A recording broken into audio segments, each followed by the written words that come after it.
조금 어떤 만약 가룟유다가 회개하고 했다면 아마 베드로보다 더 위대하지 않았을까 뭐 그런 얘기를 하는 거 들었어요. 예. 예. 진짜 그렇게 생각하세요?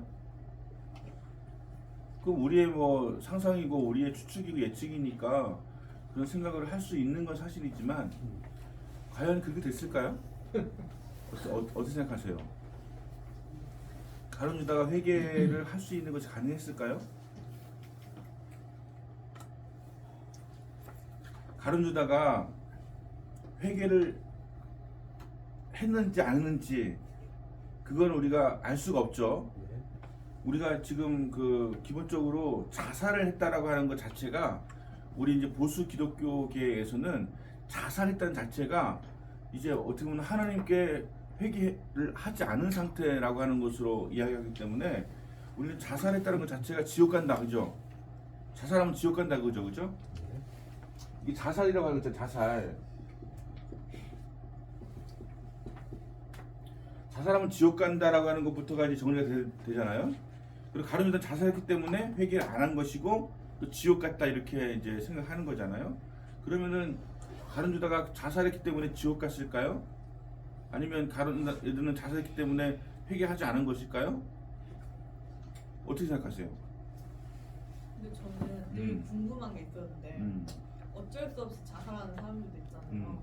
예, 그런 사람들은 또 자살하고 싶지 그러니까- 않은데 어쩔 수 없이 그러니까 이게 이제 사람들. 이런 어떤 사고 방식이 굉장히 오래전부터 이렇게 특히 가룟유다 때문에 더 이제 이런 것이 등장했다고 생각을 할 수가 있다고 보거든요. 자살하면 지옥 간다라고 하는 것은 아주 전통적인 우리 기독교의 신학이었어요. 네. 근데 자살하면 지옥 간다고 하는 게 성경에 명시적으로 있는 건 아니죠. 네. 근데 자살하면 지옥 간다는 건 어떤 의미인가요? 자살을 한 게 왜 지옥 갈 문제예요?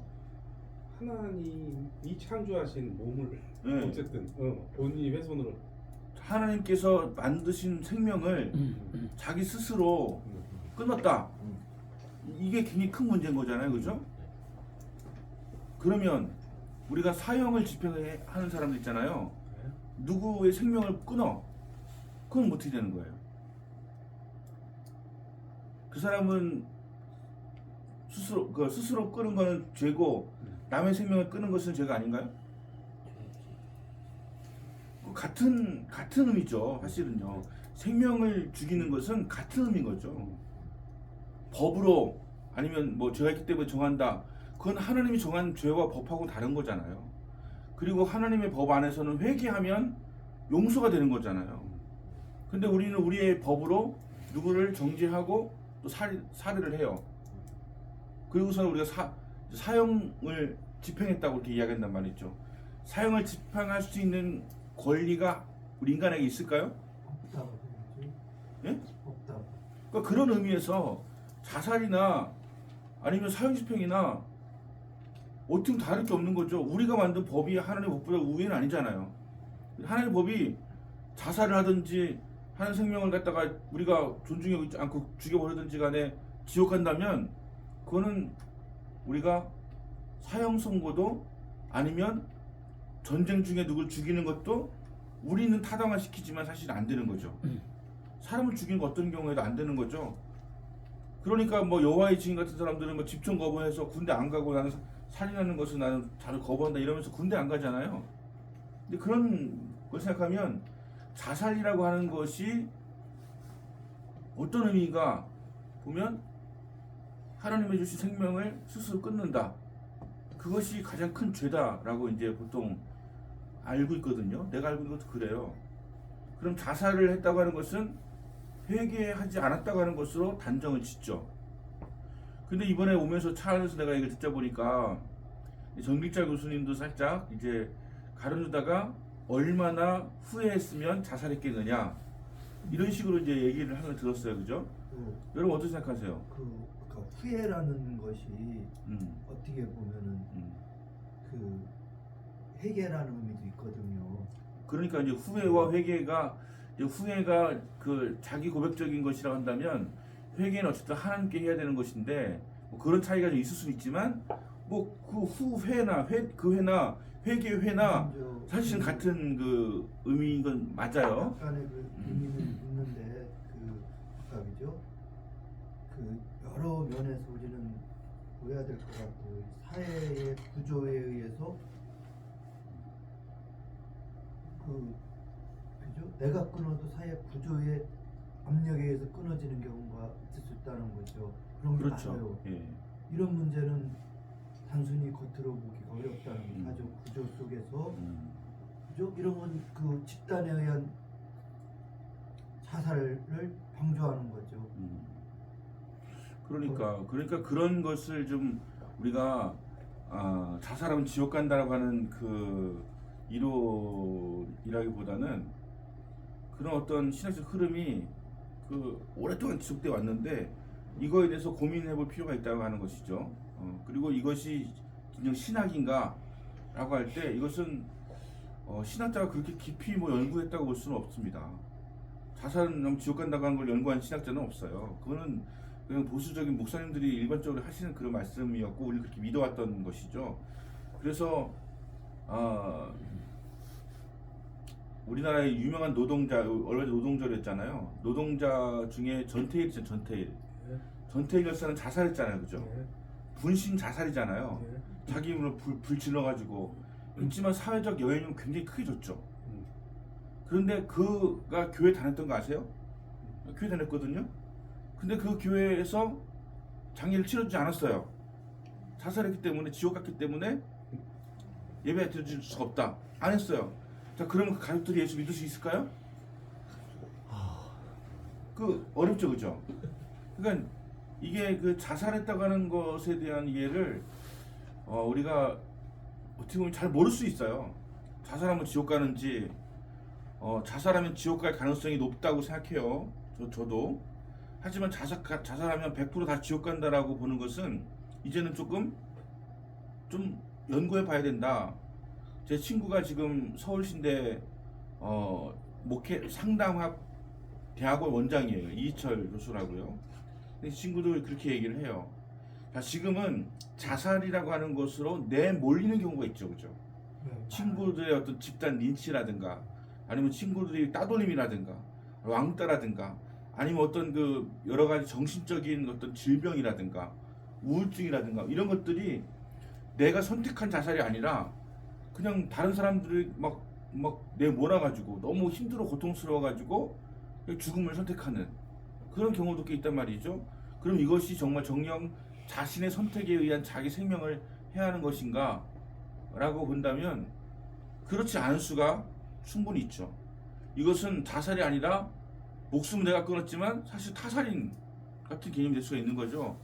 그렇게 죽도록 그렇게 왕따시키고 괴롭히고 막 죽도록 힘들게 하고 막 고통을 주었다면 이것은 자살이 아니라 타살과 같은 개념이 될 수 있는 것이죠. 그러한 경우라면 그 사람이 죽었어도 마치 사람을 죽인 것 같이 처벌을 해야 되는 거예요, 사실은요, 그죠? 그런 거 생각할 수 있죠. 그리고 목사님들 중에서도 이게 자살하신 분이 좀 있죠. 아시는 분 계세요? 그 김성수 목사라고 있어요. 들어보셨어요? 들어본 것 같기도 하고. 굉장히 유명한 목사님이에요. 그 목사님 설교가 엄청 강력해가지고 엄청난 사람들이 그분의 그 설교를 들었어요. 그분이 자살했어요. 근데 지금도 서울에는요 목사님 안 세우고 그분이 설교한 그 설교 영상으로 예배드리는 곳이 있어요. 그 정도로 하여튼 그분이 대단한 영향이 있는 사람인데 자살했어요. 근데 자살할 것을 아무 시도했어요. 근데 내가 자살하는 것은 그 어떤 질병에 의한 것이다. 그 어떤 그 내면적인 어려움, 정신적인 어떤 어려움, 어떤 이런 것 때문에 할 것이라고 하는 것을 이야기하는 것도 이렇게 들리더라고요. 그래서 아마 거기 다니는 성도들이라든가 그를 추종하는 사람들은 그분이 자살했기 때문에 지옥 간다고 생각하는 사람이 별로 없을 수도 있어요. 제가 그 자살하면 지옥 간다고 하는 것에 대해서 아니다라고 부정하는 것도 아니에요. 하지만 모두가 다 그렇다고 얘기할 수도 없다. 왜냐하면 그 영역 자체가 하나님의 영역이에요. 심판의 영역은, 그리고 구원의 영역은 우리가 저 사람은 지옥 갔을 거야 아니면 천국 갔을 거야 이렇게 판단할 수가 없는 것이죠. 그래서 천국 가면 세 번 놀란다잖아요. 와 있어야 될 사람이 없어가 놀래고, 제일 놀라는 건 자기가 와 있어 놀래고, 그 다음에 없을 줄 알았는데 있어가 놀라는 거예요.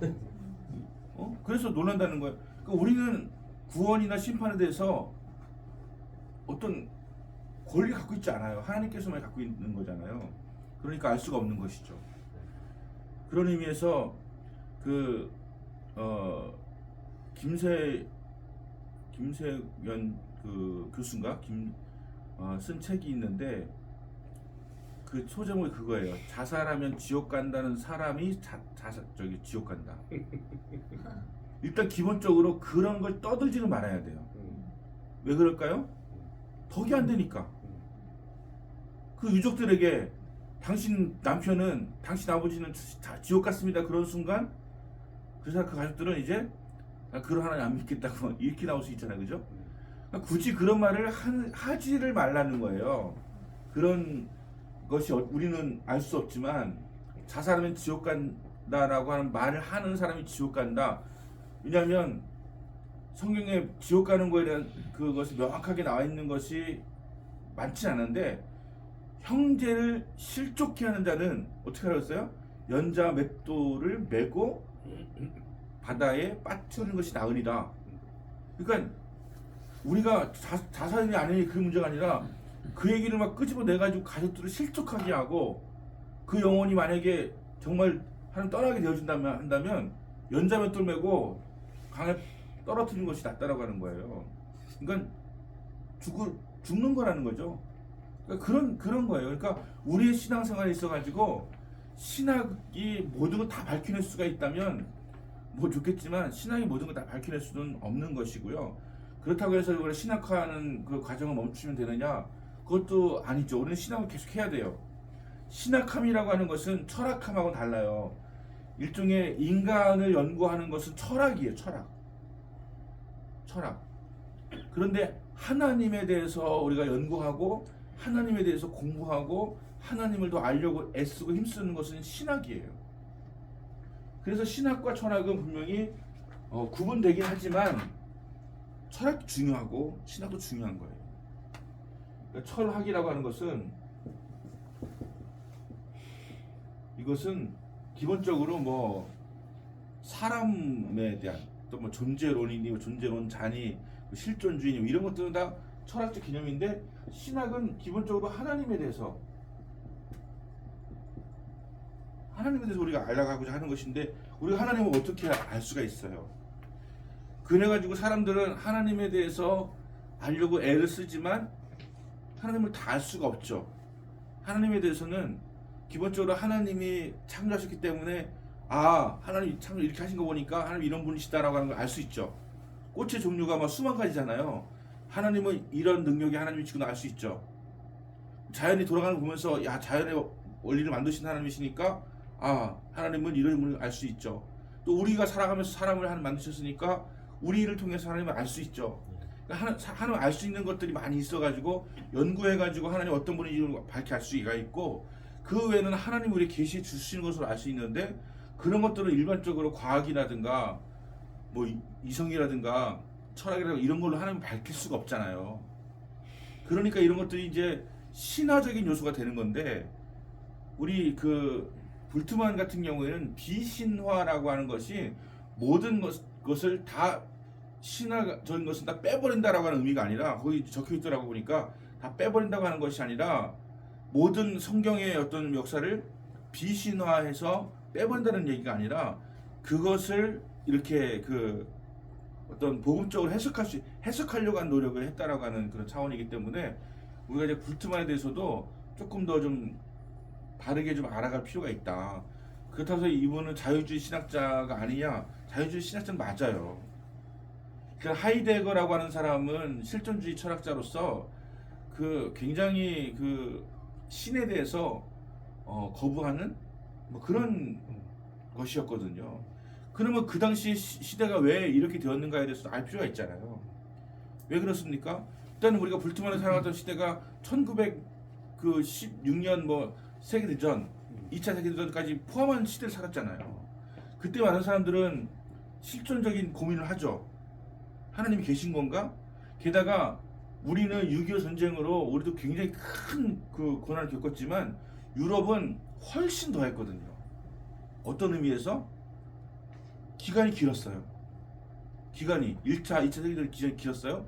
그리고 엄청난 숫자가 죽었어요. 우리나라도 많이 죽었지만 그 1차, 2차 세계대전 죽은 젊은이들이 유럽의 젊은이들이 엄청났거든요.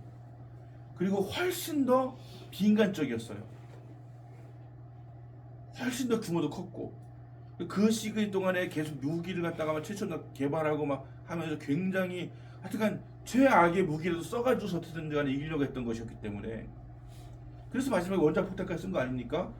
그리고선 정신 차려가지고 보니까 원자폭탄 또 쓰게 되면 우리 인류 망한다 해가지고 그때부터는 이제 원자폭탄을 안 쓰기로 하는 어떤 NPT 같은 것도 만들고 그건 5개 국가 외에는 원자폭탄 가지지 말자. 그렇게 해서 지금 이 세계가 지금 흘러가고 있는 거잖아요. 어쩌면 1차, 2차 세계대전이 너무 강력했기 때문에 3차 세계대전이 일어나기 어렵다. 왜냐하면 너무나 큰 피해를 입었기 때문에 그때 많은 이제 유럽의 철학자들, 신학자들은 도대체 우리 실존이 뭐냐? 본질이라고 하는 것이 딱 있어가지고 하나님 딱 계시다 딱 못 박아놨는데 하나님이 도대체 어디 계신 거냐? 이렇게 수천만 명이 죽어나가는 이 전쟁통에 유대인만 600만 명 죽었으면 적어도 수천 명 이상이 죽었어요. 그리고 너무나 비인간적으로 비인격적으로 죽었어요. 그런 거 생각할 때 하나님 도대체 어디 계신 거냐? 그리고 우리는 뭐냐? 인간이라는 것이 뭐냐? 도대체가 이렇게 값없이 파리 목숨보다 못한 것처럼 죽어나가는 우리 인간이란 도대체 뭐냐? 이 실존이라고 하는 것은 본질에 앞선다라고 하는 건 실존주의 철학자들인데 본질이 있다가 쫙 박아놔가지고 하나님은 계시다 이렇게 하면서만 우리가 믿어왔는데 보니까 우리의 실존은 하나님 계신 것하고는 전혀 다른 그런 위험과 고통과 뭐 어려움과 막 이런 일을 당하면서 살고 있단 말이죠. 그래서 실존이라고 하는 것은 있지만 본질보다 앞선다고 하는 것을 이야기한 거예요. 불트만이 이야기하면서 불트만은 사실은 부처하고도 많이 비교를 합니다. 부처, 시타르타.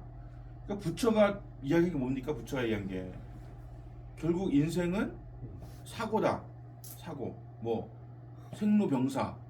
그죠? 살고 죽고 병들고 뭐 그 늙고 뭐 병들고 죽고 하는 것이 다 고통이다라고 했는데 이 고통이다라고 하는 것에 대한 해석을 뭐 하이데거라든가 이런 사람들은 고통이 아니라 고통이라고 하는 그 단어가 산스크리트어라고 하는 것을 쓰거든요. 거기 가요. 근데 거기를 한자로 번역하다 보니까 그냥 다 고통이다라고 번역했지만 사실은 산스크리트어 원어로 보면 그것은 우리가 할 수 있는 것이 없다라는 뜻을 갖고 있다는 거예요. 태어나는 것 우리 마음대로 안 된다. 늙는 거 내 마음대로 안 된다. 병드는 거 내 마음대로 안 된다. 죽는 거 내 마음대로 안 된다. 내 마음대로 안 된다라고 하는 것을 우리가 깨닫자라고 하는 것이 부처가 얘기했던 그 사고의 이야기라는 거예요. 그래서 그것에 대해서 깨닫게 되어지면 해탈한다라고 이야기하는데 해탈이라고 하는 것이 우리 기독교 용어로 말하면 자유함이에요. 자유가 있다는 거예요. 근데 이런 것을 하면서 부처가 얘기하고 부처는 사실은 태어날 때 뭐 자기가 외쳤다고 그러잖아요. 천상천하 유아 독존이라고. 천 위에나 한 아래나 나밖에 없다. 지독하게 이기적인 거죠. 그렇죠? 근데 세계적인 걸 겪으면서도 지독하게 이기적일 수밖에 없는 그런 어떤 환경과 상황이 주어졌다는 거 아닙니까? 내가 살아야 되는 그 상황이 벌어진 거잖아요. 그런 어떤 것을 보면서 어떤 부처 그때 불교의 어떤 그 철학이 대단히 앞선 것이다라고 하는 것을 이렇게 하면서 최근 들어서는 서양의 철학보다도 동양의 철학, 특히 그 불교라든가 힌두교는 종교가 아니에요. 힌두교는 뭐냐면 불교를 포함해서 모든 그것들을 다 바다로 인정하는 뭐 그런 식으로 돼 있기 때문에 종교처럼 이야기하지만 사실은 종교 자체가 아니라고 하는 거거든요. 그러니까 하이데거라든가 불트만이라든가 뭐 실존주의 철학자들 같은 경우에는 이런 것들을 보면서 뭔가 우리라고 한 존재가 내 자체가 정말 아무것도 아니다. 허무주의로 가는. 그래서 그 이후에 허무주의라고 하는 것이 등장하기 시작하고 또 그 뒤에 또 소위 말하는 포스트 모더니즘이라고 하는 낭만주의, 뭐 근본주의 뭐 이런 것도 있었는데 이런 것들이 다 깨지게 되어지는, 해체가 되어지는. 도대체 무슨 의미? 우리가 살아간다는 게 어떤 의미냐? 신이 과연 있느냐라고 하는 생각들 가지게 되면서 포스트 모던 시대가 접어들게 되어진 것 아닙니까? 그래서 지금 이제 기독교인들이, 유럽의 기독교인들은 사실은 유럽은 다 기독교 국가잖아요.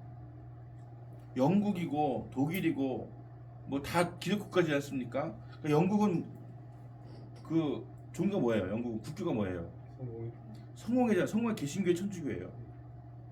천주교. 예? 천주교. 네, 개신교예요. 개신교인데 성공회는 개신교예요. 근데 그거 이제 우리가 이제 역사를 배우다 보면 그 헨리 뭐 8세 헨리 뭐 이렇게 여왕을 뭐 부인을 6번 바꾸고 뭐 이런 거 있잖아요.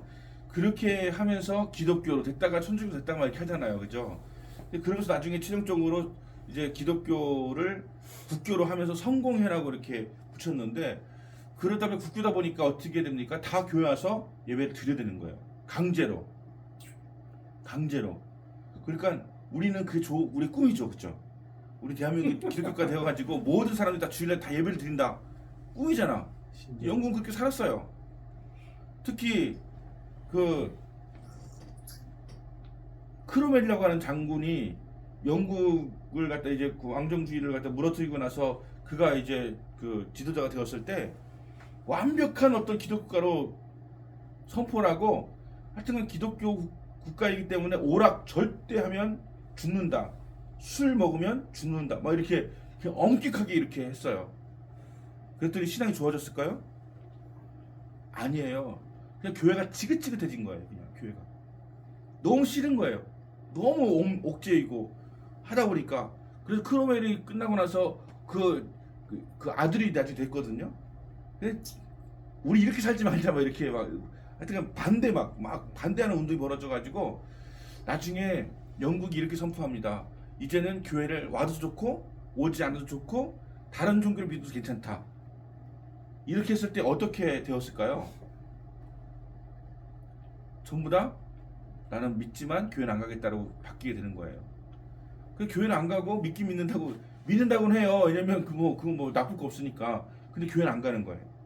그 액티비티한 그런 어떤 그 기독교인들은 사라져 버리고 교회는 그냥 옛날 그냥 박물관 같은 그 형태로 남아 있게 되어지고, 그러니까 기독교라고 하는 것을 통해서 너무 막 푸시하고 막 이렇게 강제로 믿게 하고 막 했을 때 이런 현상이 벌어지게 되었다라고 하는 것이죠. 그런 현상들이 유럽에 그 휘몰아치면서 특히 이제 세계대전을 겪게 되어지면서 많은 사람이 생각하게 되는 거죠.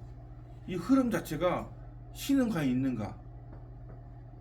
그리고 이제 우리가 이제 배우고 깨닫게 되었다 보니까 중세시대까지는 소수 몇 명 외에는 안 배웠잖아요. 신부들만 배우고, 신부가 이야기하면 검증할 방법이 전혀 없으니까 무조건 믿으라고 그래. 니네 돈 내야지 천국 간다. 뭐 그냥 몰라. 성경도 없지. 그리고 그분이 독점을 갖고 있는데 그분이 그렇게 얘기하니까 면접을 사야지 되나 보다 라고 생각하면서 그렇게 믿는 거예요. 그냥 정말 신앙생활이 수동적으로 하라고 하면 하고 하지 말라고 안 하고, 뭐 너는 죄인이다라고 하면 뭐 죄인이고 너는 마녀다 그러면 마녀고 이런 식으로 되어버리는 그런 어떤 수동적인 것을 살다가 이젠 인쇄술이 발달하기 시작하고 또 이제 여러 가지 계몽이 일어나기 시작하고 또 민중들이 막 일어나서 이제 뭐 대혁명, 프랑스 대혁명이나 뭐 대혁명이 일어나면서 이제 자각하기 시작하고 계몽되기 시작하면서 깨어나는 거예요. 그리고 성경을 읽기 시작하는 거예요. 성경 이게 아니네. 이렇게 되면서 이제 이들의 어떤 그 저항과 반항이 생겨나게 되어지고, 더 이상 교황이든 루터가 종교 개혁을 해서가 아니라 이미 이제 그런 분위기가 무르익은 거죠. 일반 농민들부터 시작해가지고 이 사람들이 예전의 농민들이 아닌 거죠. 예전의 상인들이 아닌 거죠. 이제는 웬만큼 알게 됐기 때문에 이것을 뭐 하신 거예요. 그래서 그 힘이 루터를 통해서 발산이 되어진 것이죠. 100년 전에도 중교역자들이 막 나타났잖아요. 이렇게 되어진 것이 루터를 통해서 폭발되어진 것이지 루터가 시작해야 된 거 아니에요. 이런 종교개혁은 세력이 없으면 할 수가 없는 거예요. 그래서 봉주들이 그 왕이 있고 봉주들 있잖아. 그 지역마다 있잖아요. 이 사람들이 힘을 합쳐서 루터가 편이 되어주니까 싸워서 이겨가지고 그래서 종교개혁이 성공할 수가 있게 되었던 것 아닙니까? 그러니까 이런 어떤 의식의 변화가 일어나고 있었다고 하는 것이고 그렇게 계몽하고 있는 그런 가운데서 인간이라고 하는 것이 이제는 전혀 해석의 대상이 아니었거든요. 왜냐하면 중세시대까지는 그냥 하나님은 백이고 우리는 빵이야. 우리는 인간은 어떤 해석할 필요가 없어. 그냥 하나님이 하라는 대로만 하면 되는 것이고 하지 말으면 안 하면 되는 것이고 또 그렇게 지키지 않았으면 그건 죄인 것이고 죽는 것이고 뭐 이렇게 했기 때문에 인간에 대한 어떤 생각이 전혀 없었어요. 근데 어느 순간부터 이제 인간에 대한 생각, 휴머니즘이 나타나기 시작하고 사람에 대해서 연구하기 시작하고 우리가 존엄하구나, 평등하구나, 왕이든 아니면 뭐 완전 바닥에 있는 천민이든지 간에 다 하나님께로부터 받은 인권이 있구나. 그 천부 인권이 아닙니까? 이런 것들을 하게 되면서 사람에 대한 어떤 생각을 하게 되어지다 보니까 이제 그러면 우리의 영역도 있구나 하면서 하나님에 대해서 모든 100%로 했던 그런 마음들을 갖다가 이제는 인간에 대한 생각을 하기 시작하는 거예요. 그러면서 철학이 이제 발달하기 시작하는 것이죠. 그러니까 중세 시대까지는 신학이었죠. 철학이 없었어요, 거의. 그게 신학이에요. 그래서 그 당시에 불렸던 별명이 있죠. 철학은 신학의 시녀다. 그렇게 불렸었잖아요. 그냥 모든 철학자는 신학자였었으니까. 신학자라고 하는 것은 다른 의미 아니라 그냥 하나님의 관점에서 모든 걸 바라보는 거죠. 우리 인간에 대한 것이 없어. 근데 어느 순간부터 이제 인간을 보기 시작하는 거예요. 우리는 어떤 존재인가? 우리의 현실은 어떤가? 우리는 어떤 실존으로 살아가는가? 어떤 존재인가? 또 뭐가 중요한가? 뭐 이런 것들을 이제 막 해석하기 시작하고 또 뭐 연구하기 시작하고 뭐 철학하기 시작하고 뭐 이렇게 되면서 이제는 하나님에 대한 어떤 그 저항 같은 느낌이 드는 그렇지 않습니까? 하나님에 대해서 이런 반구 안 하다가 갑자기 요즘은 막 하나님 까부면 죽어 이런 사람도 있더라고 그죠? 뭐 이런 어떤 것처럼 막 하나님에 대해서 조금이라도 반발되는 얘기를 했다 그러면 이건 진짜 보통 일이 아니죠. 지금은 뭐 그건 뭐 일상적이지만 그 당시에 하나님이 창조된 우리가 뭔가 좀 머리를 내밀었다 그러면 벌써 이거는 굉장히 배도하는 것이고 하나님을 거역하는 것이다라고 여길 수 있는 상황 아니었겠습니까? 근데 중세 시대까지는 그렇게 해왔다는 얘기죠. 왜냐하면 그렇게 하는 것이 편했으니까. 교황도 편했고 사제들도 편했잖아요. 그렇게 독점해가지고 있는 게 제일 편하잖아요.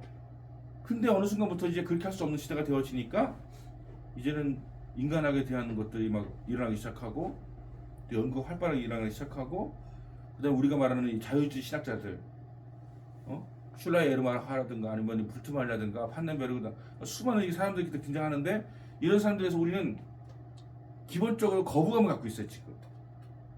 그러니까 우리가 어떤지 여러분들이 잘 모르지만 그냥 기본적으로 그냥 현대 신학자들은 심각한 자유주의자이기 때문에 하나님을 잘 인정하지 않는다. 그랬던 것이다라고 이렇게 터부를 해버리고 불트만 같은 경우는 내가 신학대학을 나오고 박사까지 받았지만 공부 자체를 하지 않아요 아예. 그냥 무조건 자유주의 신학자니까 이건 문제다. 알지도 말자. 막 이렇게 하는 그런 분위기란 말이죠. 근데 저는 생각이 좀 다른 거예요. 내가 여러분들한테 왜 칼 바르트도 그 같이 공부하고 불트만도 하려고 하고 틸리히도 이야기하고 하느냐? 일단은 좀 공부해보자는 얘기예요. 그러니까 불트만에 대해서 우리가 뭐 무조건 부정적인 것도 있지만 그 와중에도 비신화라고 하는 것이 캐리그마라고 하는 걸 거잖아요. 그죠? 비신화와 캐리그마잖아요. 그러니까 캐리그마라고 하는 것은 선포예요. 예수님의 선포. 그 캐리그마는 굉장히 중요한 어떤 복음적인 그런 주제거든요. 선포. 설교는 선포. 하나님의 선포 그리고 구원의 선포 이런 것들에 대해서 하기 위해서 오히려 비신화라고 하는 것을 가지고서 캐리그마를 하려고 하는 그런 어떤 그 드러내려고 하는 그런 의도가 있었다고 하는 것이죠. 책 내용 중에도 아까 봤지만 불투만 영향받은 것 중에 한 가지는 오직 믿음이라고 하는 믿음으로 구원받아가 하는 것에 대한 것을 이렇게 밝히고 있거든요. 그러니까 우리가 공부하는 게 난해하다고 해가지고 이거는 복음이 아니야 라고 이렇게 생각하면 안 된다고 하는 것이죠. 자, 그래서 역사적 예수에 대해서 우리가 이제 지난 시간에 제가 잠깐 얘기했어요. 십자가와 부활의 예수, 그 다음에 역사적 예수가 있다고 그랬죠. 십자가와 부활을 믿는 것은 어찌 보면 쉬워요. 십자가 부활 믿으면 구원받는다고 하니까. 우리 어린 시절에는 그냥 예수 믿는 사람 손 들어보세요 그러면 손 들잖아 그러면 당신은 구원받았습니다 라고 이렇게 얘기해 줬어요. 좀 뚜렷하게 기억해요. 손만 들면 구원받았다고 얘기해요. 근데 그러면서 부가적으로 설명하는 게 뭐냐면 당신은 구원받았기 때문에 누군가가 당신 구원 받지 못했다고 막 이야기한다 할지라도 당신은 결코 흔들리지 마라. 그리고 만약에 주님을 떠났다 할지라도 반드시 돌아온다. 이렇게 가르쳐줬어요.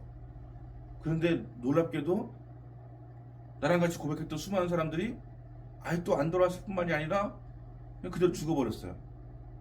돌아오나요? 돌아옵니까? 어떻게 설명할 수 있는 거예요? 그런데 이런 어떤 그 삶에 대한 예수님의 삶에 대한 예수님이 살아가시면서 선포하셨던 그런 말씀에 대한 것들은 중요하지가 않고 그냥 우리가 믿으면 구원받는다 하면서 믿습니다 이게 진짜 믿는 건지 아니면 믿는다고 하면 구원받다니까 그냥 어쨌든 간에 공짜라니까 그냥 좋으니까 구원받다 내가 그냥 이렇게 어떤 자기 암시와 어떤 확증을 갖고서 하는 건지 우리는 알 수가 없다라고 하는 것이죠. 왜냐하면 지금 다 어디 갔어요? 그 예수 믿던 사람들 어디 갔어요? 그 구원받다고 하셨던 사람 어디 갔어요? 그래서 우리 순복음은 좋은 게 뭐냐면 지금 전 세계에서 오순절 교회만 부흥하고 있거든요. 하비 콕스라고 하는 사람이 쓴 그 Future of Religion이라고 종교의 미래라고 하는 그 책에도 결국은 오순절만 부흥한다라고 적혀 있어요. 왜 그러냐면 오순절 신앙은 체험이 있어요. 체험이. 나는 불같은 체험을 했거든요. 주일학교 때 벌써 성령 받아서 방언 말하고 막 예수님을 만났던 그런 강력한 경험을 가지고 있거든요. 또 허리가 아팠다가 막 병고침 받은 경험도 있거든요. 예수 믿기 좀 받은 경험도 있거든요. 그러니까 이런 경험이 있는 사람들은 신비롭지만 예수님이 나와 함께 하신다고 하는 확신을 갖게 되어지고 실제로 그분이 나와 함께 가셔서 나를 붙잡아 주세요. 심지어 내가 떠나려고 하더라도 그분이 나를 붙잡아 주시는 것을 알 수가 있어요.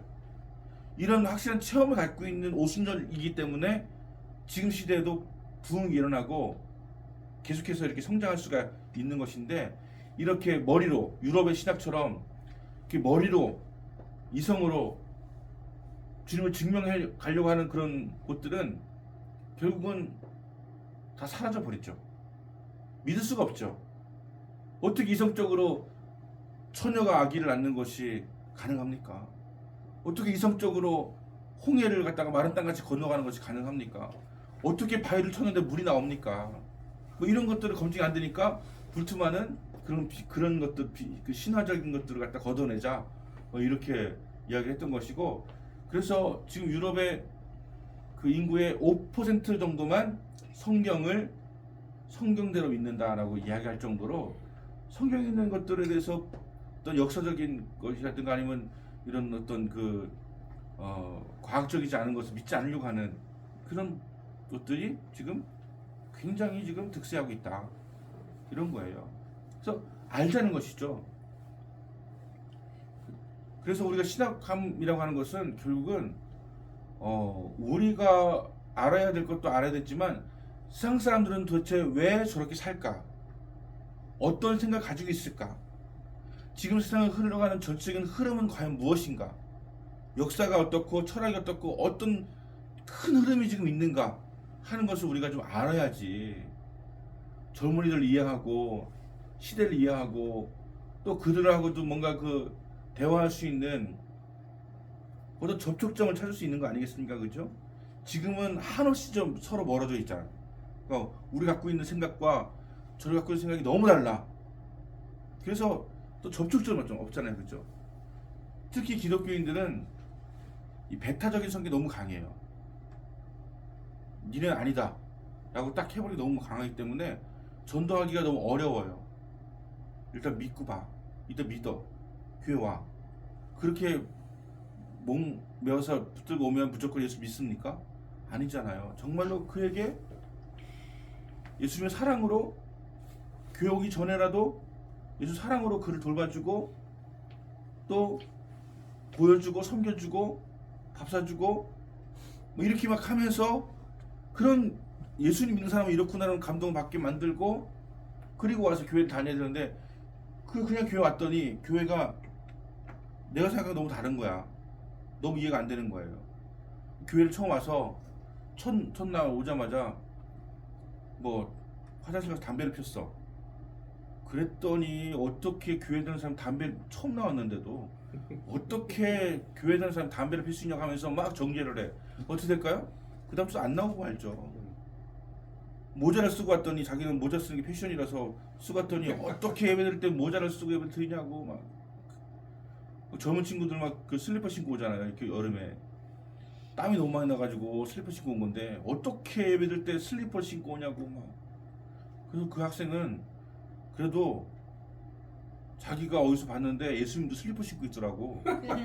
그래가지고서 좀 살았지만 이게 우리가 세상이라고 하는 문화를 이해하지 못하고 그냥 정죄한단 말이에요.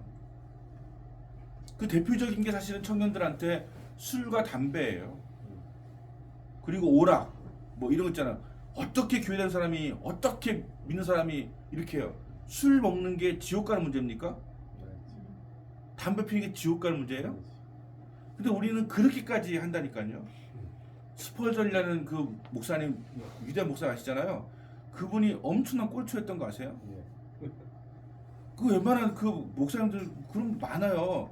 담배 피면 지옥 간다고 하는 거 어디서 그 우리나라의 그 어떤 문화 속에서 조만희 선생이 이제 우리나라가 일본한테 빚이 것이 원래 우리나라 먹을 때 일본 애들이 우리한테 쌀 주고 막 하면서 그걸 갖다가 이제 빚이라고 해가지고 그거 못 갚으니까 우리가 먹겠다 이런 식이 된 거잖아요. 그러니까 국채보상 운동을 펼쳐가지고 그때 뭐 금각 빼고 비녀 빼고 막 남자는 술 끊고 담배 끊고 하여튼간 술 담배가 우리나라는 지긋지긋한 문제였거든요. 남자들이 술을 너무 많이 마셔가지고 막 때리고 막 그 옛날 그랬잖아요. 그러니까 술 끊어야 된다, 담배 끊어야 된다 막 이렇게 이런 식이었잖아요.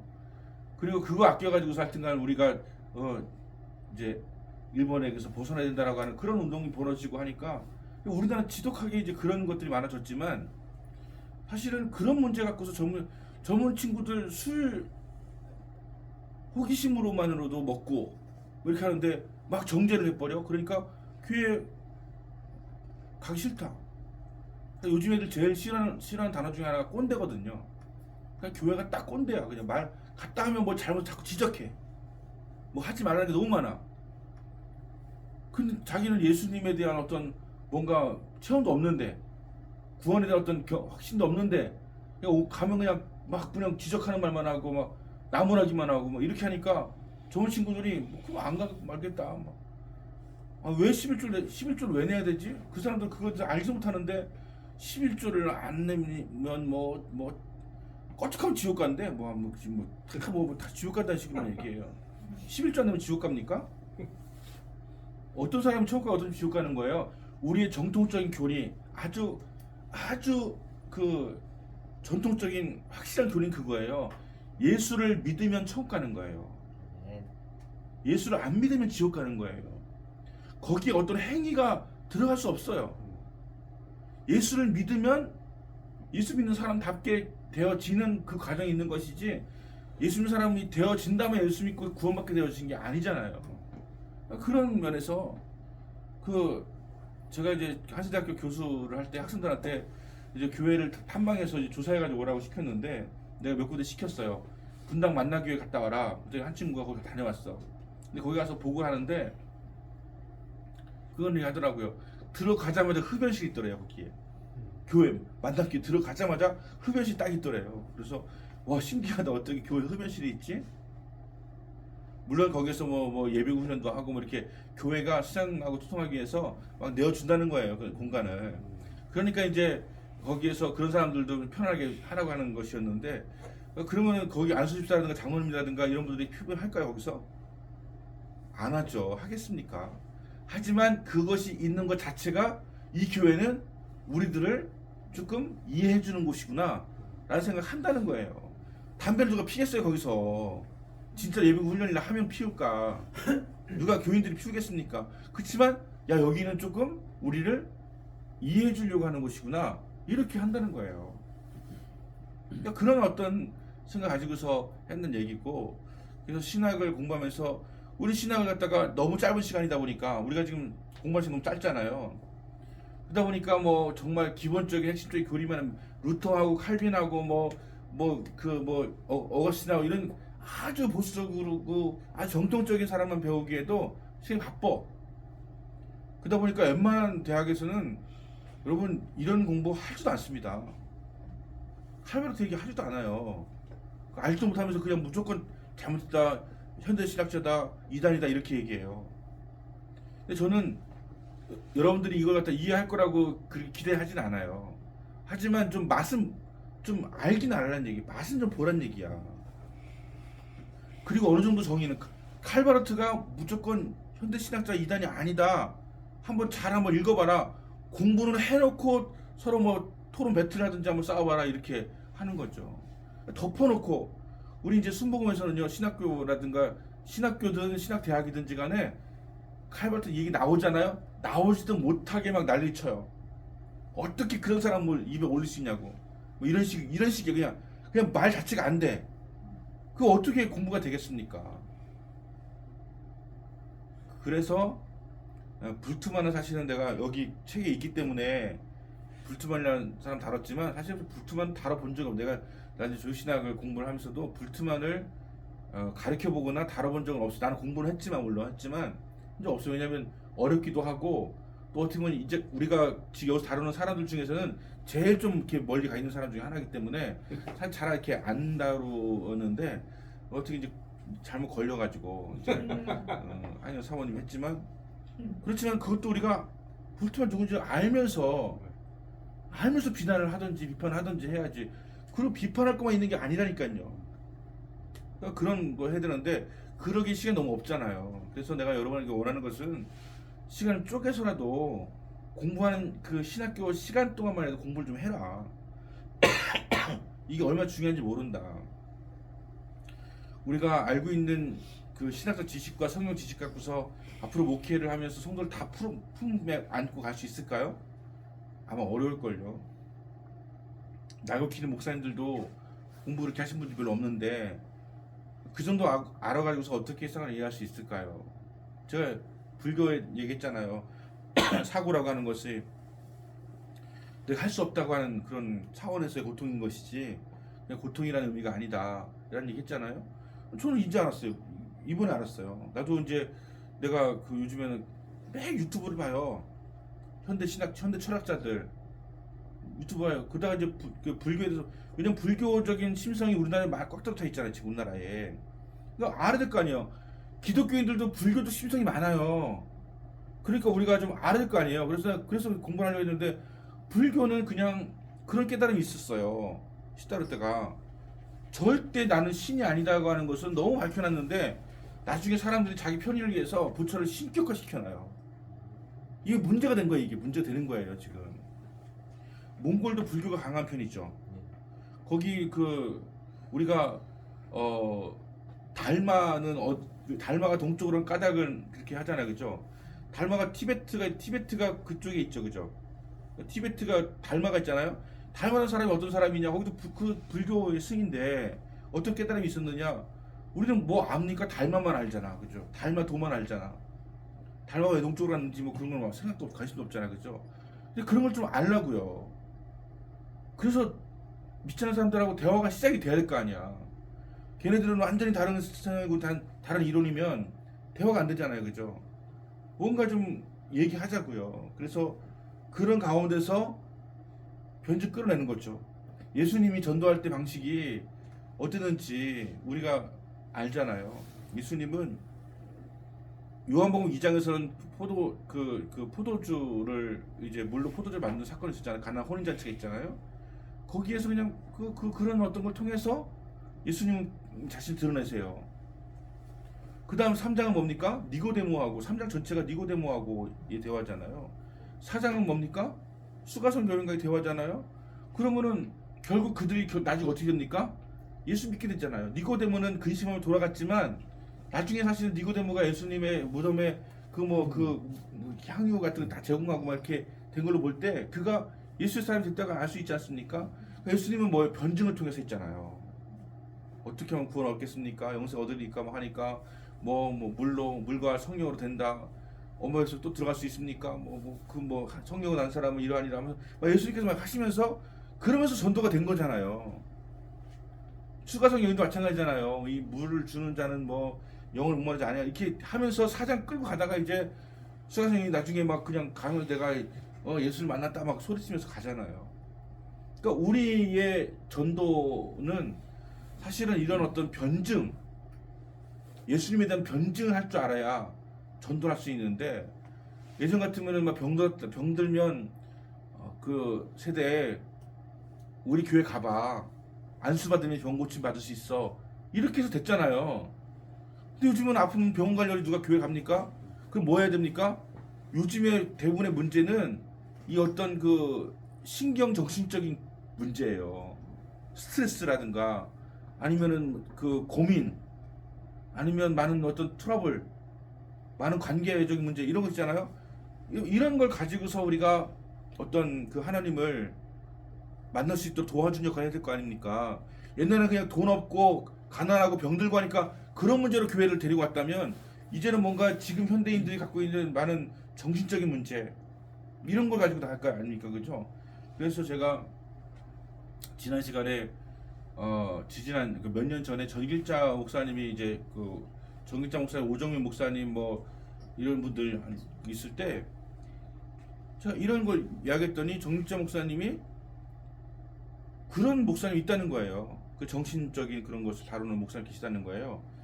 그래서 그런 분야가 만약에 목사들이 하게 되어진다면 그것은 정말 블루오션이다 라고 이야기했거든요. 그래서 만나게 된 분이 신동엽 목사님이에요. 신동엽 목사님. 여러분 못 들어보셨죠? 지난 학기 신동엽 목사님 강의하셨거든요. 근데 이분이 이화여대 약학대 교수면서 부학장이에요. 근데 이분이 이제 그쪽 정밀자 목사님이 다니는 참 좋은 교회 담임 목사님이기도 해요. 우리 여기서 강의를 하셨다니까요. 근데 그분이 뭐냐면 이 정신적인 어떤 문제를 다루는 책을 썼어요. 그 책을 읽어보시면 참 좋을 거예요.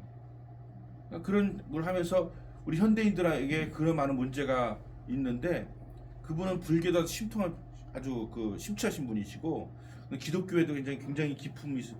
이분은 스스로 천재는 아니고 수재라고 말해요. 수재. 그리고 그분은 서재에 책이 별로 없어. 다 여기 있어. 여기 머리에. 얼마나 대단한지 몰라. 하여튼간 그리고 그분은 또 신의 은사가 있어요. 우리 교회에 민재라고 하는 얘기 들어봤죠. 민재라고 하는 제 조카가 있는데 이 친구가 소암이 걸려가지고 주량이 훨씬 높다고 그렇게 했었는데 신동엽 목사님이 서울에 30년 입원해 있는 동안에 몇 달 동안 매주 원룸에 저기 민재 데리고 와서 원룸에 있을 때마다 매주 와가지고 2시간 3시간을 갖다가 이야기해 주시고 기도해 주시고 해가지고 민재가 지금 이제 완전 회복됐어요. 신의 은사가 있어요. 서울대학교 다닐 때 그냥 어떤 무슨 암이야 자궁암인가 무슨 암 걸린 사람도 고치고 해가지고 엄청난 몇천 명씩이 막 와서 막 했었대요. 그래서 자기가 교수가 돼야 될 이유는 내가 교수가 돼야 나를 이상하게 여기지 않겠다 생각해가지고 교수가 된 거예요. 이화여대 약학대 교수예요. 그리고 우리 강의했었고요. 여러분들이 원한다면 그분 강의를 또 할 수 있어요. 이미 이제 2년 지났기 때문에 그분이 2년 전에 했거든요. 이거 이제 할 수는 있어요. 내가 하려는 말이 무슨 말이냐면 지금은 이 사람들이 가지고 있는 니드, 사람들이 가지고 있는 욕구, 필요, 갈급함 이런 것들에 대해서 우리가 접촉점을 찾아가지고 그들과 대화하면서 이렇게 할 수 있는 것을 할 수 있어야 전도가 되지. 그냥 예전처럼 뭐 병들고 가난하고 하니까 뭐 교회 오면 뭐 주고 뭐 빵 주고 옥수수 주고 뭐 이렇게 계란 주고 카스테라 주고 이거 안 되잖아요, 그죠? 그리고 뭐 치유해 주는 거 요즘 안 되잖아요, 그죠? 치유해 줄 때도 예전에는 내가 목사님께 기도받으면 낫는다라고 하는 믿음을 가져요. 왜냐면 딴 데 가봐야 갈 수도 없고 돈도 없고 그러니까 목사님 기도해주면 난 나을 거야 막 그리고 사망으로 와서 그 머리를 내밀어 그러면 기도해주면 잘 나았어요. 근데 요즘에는 목사님한테 기도받는 이유는 그냥 요식행위야. 어차피 이거 끝나면 바로 병원 갈 거야. 다른 병 찾아갈 건데 그냥 와서 그냥 자꾸 뭐 믿음을 받는 게 아니라 그냥 나가면 좋고 말면 아니면 말고 이런 마음이에요. 근데 그런 어떤 기적이 나려면 조건이 목사님의 신의 은사도 있어야 되지만 그 받는 사람의 사모함과 믿음도 있어야 되는 것이잖아요. 예수님께서 내 믿음이 너를 구원하였느냐 말씀하시잖아요. 그러니까 그런 것들이 있어야 돼. 그럼 요즘 그런 것도 없고 그냥 혹시 모르니까 이렇게 해보는 그런 식으로 되니까 예전 같은 그런 역사가 기적이 나타나지 않고 있는 거잖아요. 정말 주님만 의지하겠다는 마음으로 한다면 성령은 지금도 역사하시고 계시기 때문에 당연히 그런 역사가 나타날 텐데 지금 그냥 돈 없으면 어디 가서 뭐 주식하든지 코인하든지 금융 설명회하는 데 찾아가든지 아니면 다른 방식을 찾으려고 하지 뭐 주님께 매달려가지고서 나의 꿈을 이뤄달라고 뭐 이렇게 기도하면서 거기 매달리고 금식하고 철회하고 이렇게 하지 않잖아요. 그러니까 이런 가운데 우리가 목회할 여러분이 목회할 생각 어떻게 될 것인가 생각하면 어려워도 우리가 이런 세상 사람들과의 접점을 찾아내야 된다. 그리고 철학이든 신학이든 그 사조가 있어요. 사조가. 그러니까 헤겔이 벨트가이스트라고 하는 세계 정신이라고 하는 거 있잖아요. 그 시대를 관통하는 어떤 흐름이 있다니까요. 그거를 좀 깨달아야 돼 우리가요. 그 흐름이 있어요 우리에게. 근데 신학자들은 그 흐름을 무시해버려 그냥. 요즘 사람들은. 그래서 그냥 옛날 그냥 계속 루터 칼립밖에 몰라. 그럼 지금 흐르는 시대의 흐름은 무엇인가라고 하는 것을 좀 고민하고 연구하고 기도하고 이렇게 해서 발견을 해야 되는 텐데 그렇게 하지 않고 있기 때문에 안 된다는 것이죠. 그래서 여러분들한테 제가 원하는 것은 공부를 좀 하고 그리고 뭐 공부를 하고 강의를 하고 발제를 할 때 어렵잖아요. 쉽다는 얘기는 알고 있다는 얘기잖아요. 그러면 쉬운 건 공부가 아니죠. 그죠? 무슨 말인지 아시죠? 그냥 다 받아들이고 알겠다. 내가 이미 알고 있는 것 같다 끄떡끄떡거리는 것은 이미 내가 알고 있는 것이고요. 그 알고 있는 거 알려고 공부하러 온 거 아니잖아요. 그 모르는 거를 치열하게 정말 한번 그 같이 고민해보고 공부해보고 연구해보고 오늘 같은 경우도 물트만 게 발제할 이전에 여러분 좀 미리 좀 읽어보고 끝나고 난 다음에 다시 한번 이렇게 좀 다시 한번 점검해보고 질문도 해보고 그죠? 그냥 무슨 질문 좀 더 했으면 하는 마음 갖고 있는데 교수가 박수를 쳐서 끝내버리는 다들 이렇게 빨리 박수 쳐가지고서 막 그냥 막 끝내주시죠 막 이렇게 하는. 그러니까 이게 진짜 고민이 안 되잖아요, 그죠? 그러니까 무슨 말인지 그 진정성을 좀 아시라는 얘기예요. 내가 무슨 말 하려고 하는지 아시겠죠? 정말 그 우리는 신학함을 우리가 중요하게 여겨야 돼요. 시대를 관통하는 어떤 흐름이 있어요. 하나님은 동일하신 분이시지만 우리 인간이든 세상이든 어쨌든 간에 우리는 하나님과 동일하지 않잖아요. 그러니까 이 시대에 이 사람들에게 흘러가는 그런 흐름이 있다니까요. 그러면 그것을 갖다가 우리가 좀 알아가지고 이 시대적 질문을 하나님께 던질 수 있어야 되는 것이죠. 그럼 거기에 맞는 것을 하나님 반드시 답을 해주십니다. 그게 신학이에요. 이 시대적 요청을 하나님께 질문하고 하나님 답을 들어가지고 전해주는 거. 이게 신학이에요. 지금 그런 것을 우리가 해야 된다라고 하는 거예요. 불트만은 어려운 사람이었지만 제가 이제 교수니까 알잖아요. 한의원 사모님이 이걸 100% 이해는 한 건 아니지만 굉장히 알려고 노력을 했고 또 애를 썼다.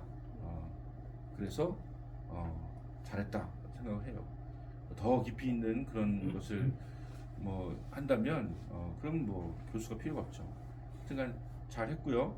다음번 발제하시는 분들도 무슨 말인지 이해할 수 있도록 최선을 다해 보시고 또 그 가운데서 이 짧은 시간 동안에 충분히 조금 질문 좀 하시고 질문하세요. 가론주가 천국 갔을 거예요. 질문하세요. 그럼 제가 답을 뭐 잘 주겠습니까? 저도 아는 대로만 얘기하는 것이지. 저는 몰라요. 가론주 천국과 지옥까지 몰라요.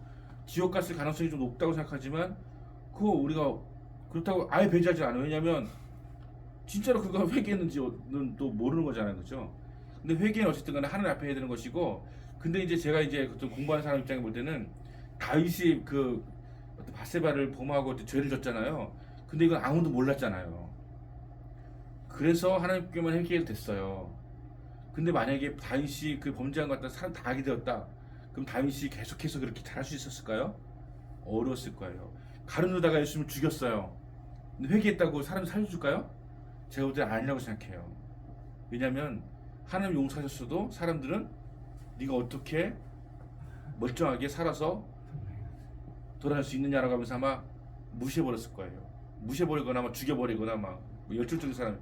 가룟 유다는 열심당원 출신이에요. 질노스라고 하는 열심당원 출신인데 예수님을 통해서 로마를 전복시키고 이스라엘 회복될 수 있을 거라고 기대했어요. 그래서 예수님을 따랐던 거예요. 근데 예수님이 갑자기 뭐 나는 뭐 죽는다 뭐 나는 십자가에 달려 죽을 것이다 뭐 이렇게 하니 갑자기 가룟 유다가 뻥찐 거죠. 아 저분을 믿고서 따랐는데 보니까 안 되겠다 그런 마음이 들어서 그가 예수님을 이제 고발하면서 이렇게 하는 일이었는데 사실 그 자체가 하나님의 섭리를 이루는 행위였던 것이잖아요. 그죠? 그러니까 하나님은 선한 자만 통해서 역사하는 것이 아니고요. 바로의 마음을 강팍하게 하셔서 또 사용하시기도 하고 가룟 유다를 통해서 그렇게 역사하기도 하고요. 그러니까 마귀도 가룟 유다에게 그런 말씀 있잖아요. 마귀가 가룟 유다에게 예수 팔 생각을 집어넣었더라. 그러니까 하나님의 영역에서는 마귀도 하나님이 이용하시고 유다도 가룟 유다도 이용하시고 그렇지만 그렇다고 하나님 이용했다고 해서 그게 선한 것이냐? 그건 아니에요. 악도 이용하시고 못됨도 이용하시고 고통도 이용하시고 우리가 때로는 고통스러운 바람에 우리 진로가 바뀌죠. 그것도 하나님께서 우리에게 주신 하나의 역사예요. 고통이 저 나쁜 걸 하나님 왜 주시나? 그걸 통해서 우리 바꾸시는 거예요. 그렇기 때문에 물론 기본적으로 알 수가 없어요. 누구도 다 단언해서는 안 돼요. 누가 천국 갔다 지옥 갔다는 얘기를 함부로 하면 안 돼요. 우리는 그저 하나님께 맡기고 우리는 최선을 다하는 그런 어떤 삶을 살아가야 될 것이고 조신하게 이제 발제가 2개밖에 안 남았을 거예요. 그죠? 이런 가운데서 하여튼 최선을 다하자. 마지막까지 최선을 다하자 이렇게 말씀을 드립니다. 시간이 다 됐잖아요. 그죠?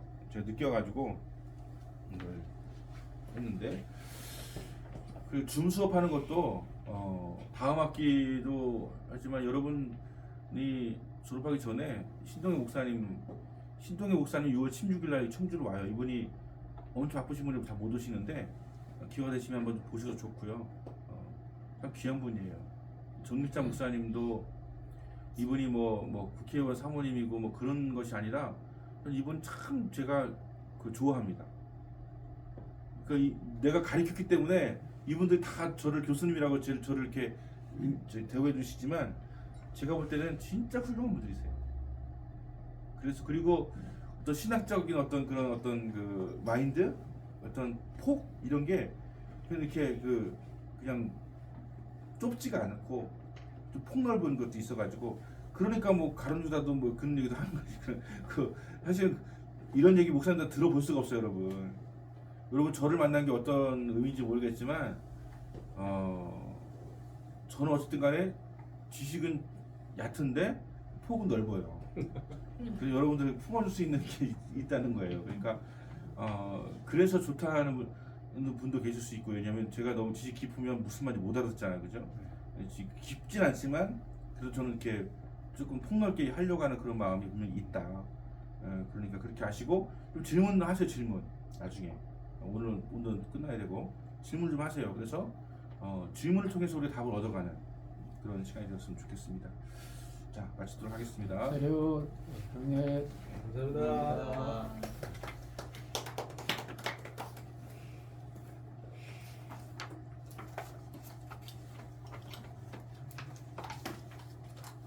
아, 그 몽골 선교 전략 언제 준비가 되겠어요?